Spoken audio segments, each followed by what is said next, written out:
Gervonta Tank Davis, headlining his first pay-per-view against Leo Santa Cruz, and it was a hit in terms of, what he did in the ring. Knocked Santa Cruz out cold in that 6th round. Vicious uppercut, beautiful uppercut, and ultimately Gervonta Tank Davis picks up Santa Cruz's WBA 130-pound belt. So Tank has belts now. I know he has the 135-pound WBA regular belt, but whatever. It's boxing has so many different belts. So it's just a mess at this point, but that's irrelevant. Let's talk about what Tank should do next. And I look at Tank Davis and I say, okay, I look at PBC and there's not a lot of guys at the 130, 135-pound division that he could legitimately fight without having to cross the street and having to deal with all those promotional issues, whether it's Burchelt, whether it's Jamal Herring, whether it's Teofimo Lopez. I mean, those guys there's not going to be a shot because they're with top rank. And I mean, we've seen them work together in the past, but it's not always easy.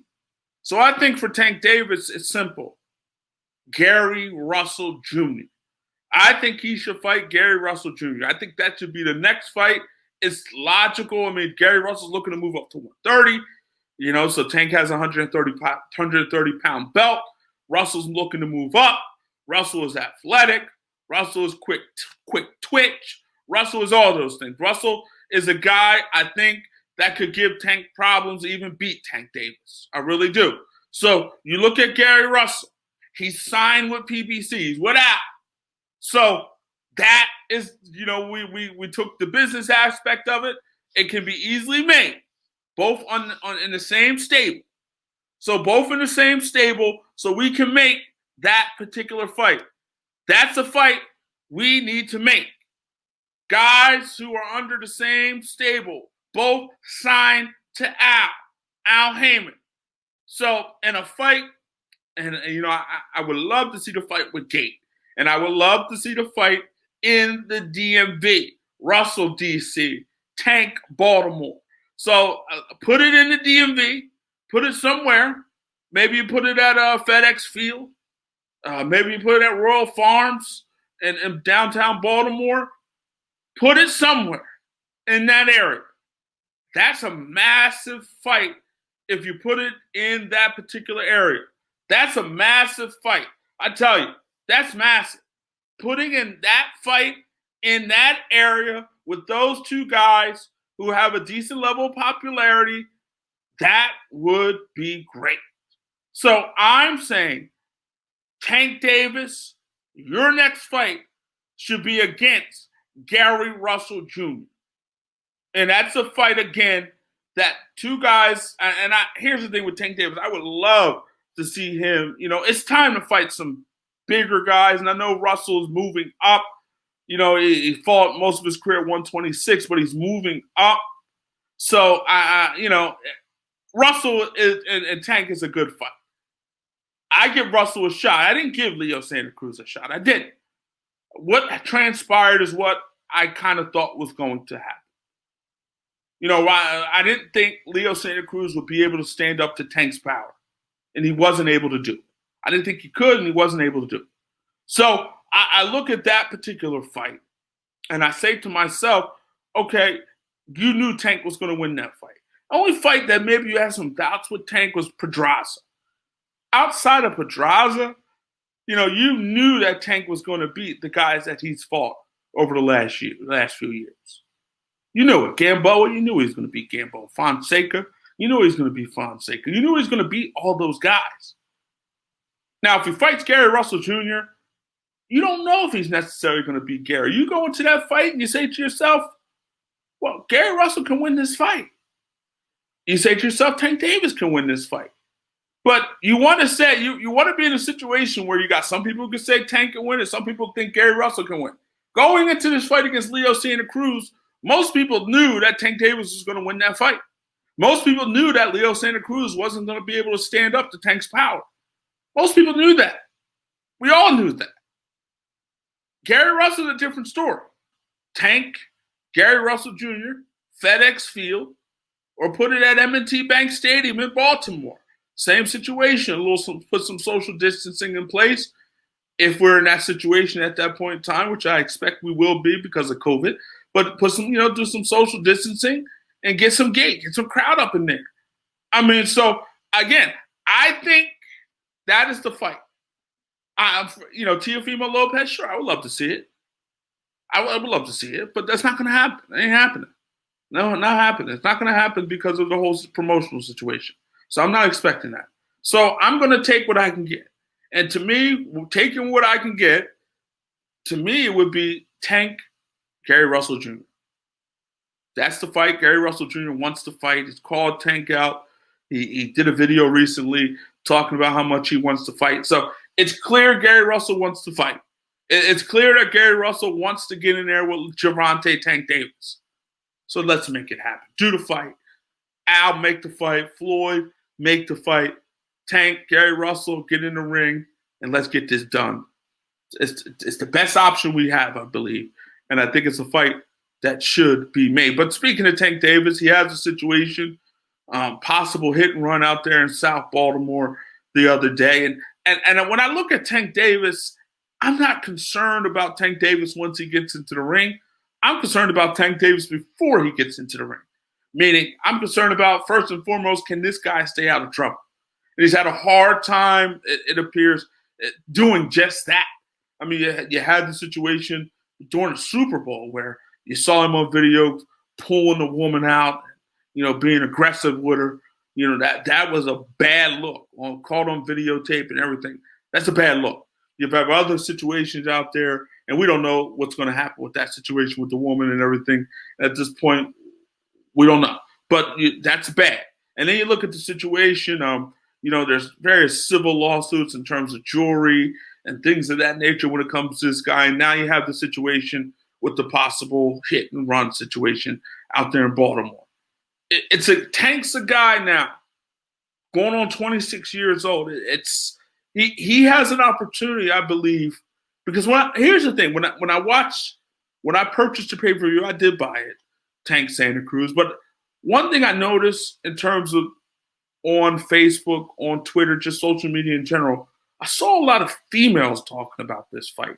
I saw a lot of females commenting on this fight and talking about this fight. I saw a lot of boxing casuals talking about this fight. And that's good. That's what you want. You want casuals talking about the sport of boxing. That's what you want. Every sport wants the casual. That's why in football, they try to do things for you to score a lot of points. In basketball, they try to do a lot of things for you to score a lot of points because they want the casual fan to come. They know they're going to get the hardcore fan. They're always going to get the hardcore fan. They're fighting for the casual fan. And the casual fan was out in full force in terms of watching, I believe, that pay-per-view with Tank and Leo Santa Cruz. They liked Tank Davis. And I believe Tank was dating one of the females from, I think it was Love and Hip Hop. So, he does have a level of crossover appeal. But the point I'm trying to make is when it comes to Tank Davis, I'm not concerned about in the ring. I'm concerned about outside the ring. And I'm wondering if this guy can just stay right. Can he keep himself out of trouble? Can he keep his nose clean enough where he can continue to grow and be that pay-per-view star? Because I think he can be that pay-per-view star. I think he can be that guy. I just think, his style is exciting. He's got an exciting style in the ring. He's a good-looking kid.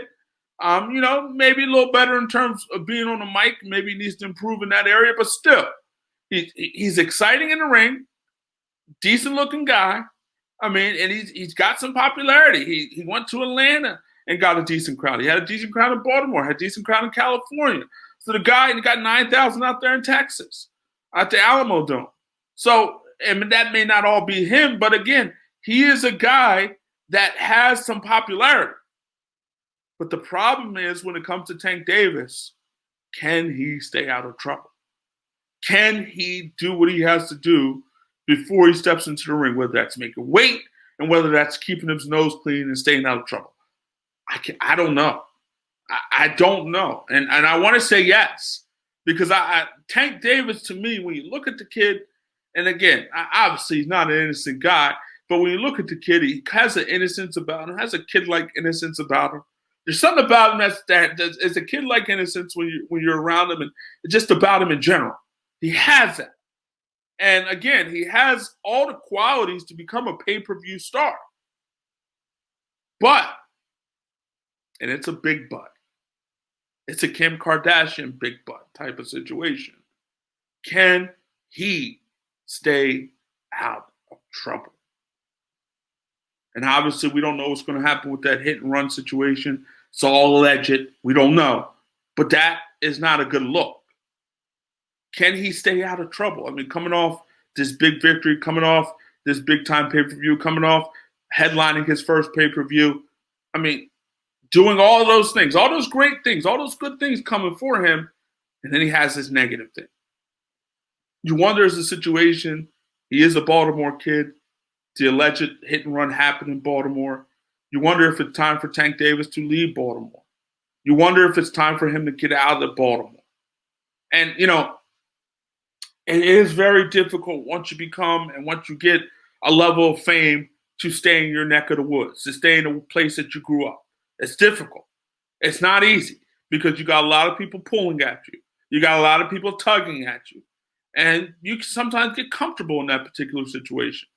But when you're a guy like Tank Davis, who is becoming a star, there's certain things you have to do. There's certain ways you have to behave.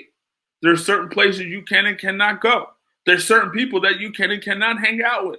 It's that simple. Sometimes the people you bring to the dance, you can't leave with them, right? The people that you come up with before you became a star, sometimes you can't leave with them. Sometimes you got to leave them at the dance. You got to go on your merry way.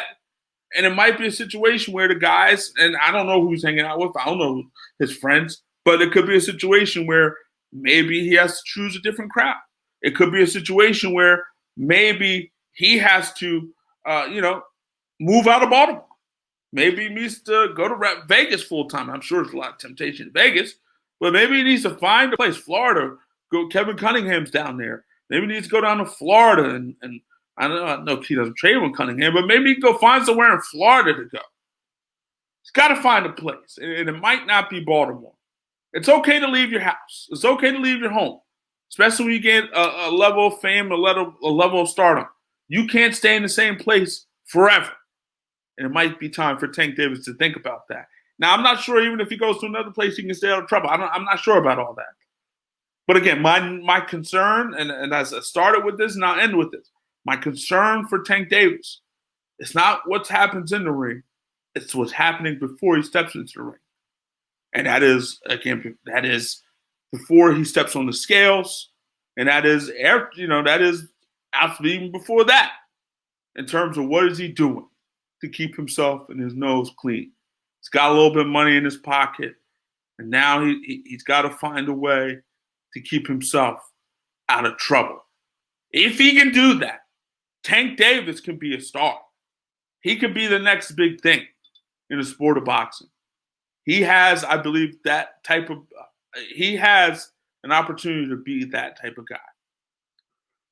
We'll see what happens when it comes to Tank Davis, but hey, it was exciting. And that knockout, you saw a lot of people posting it on social media and talking about it. It was a highlight reel knockout. It was the knockout of the year, possibly, maybe, at this point. That was a beautiful knockout by Tank Davis. And thank God, thank goodness, that Leo Santa Cruz got out from that one. Because, man, I was watching with somebody like, oh, he's down cold. Is he dead? I mean, people were saying that. I mean, come on. I didn't think he was that. But, man, that was vicious. That was a vicious uppercut. But, again, I would love to see Tank in there with Gary Russell Jr. I think that should be next. I think it's logical. I think it just makes too much sense for Al Heyman, PBC, Mayweather Promotions, everybody involved to make that happen.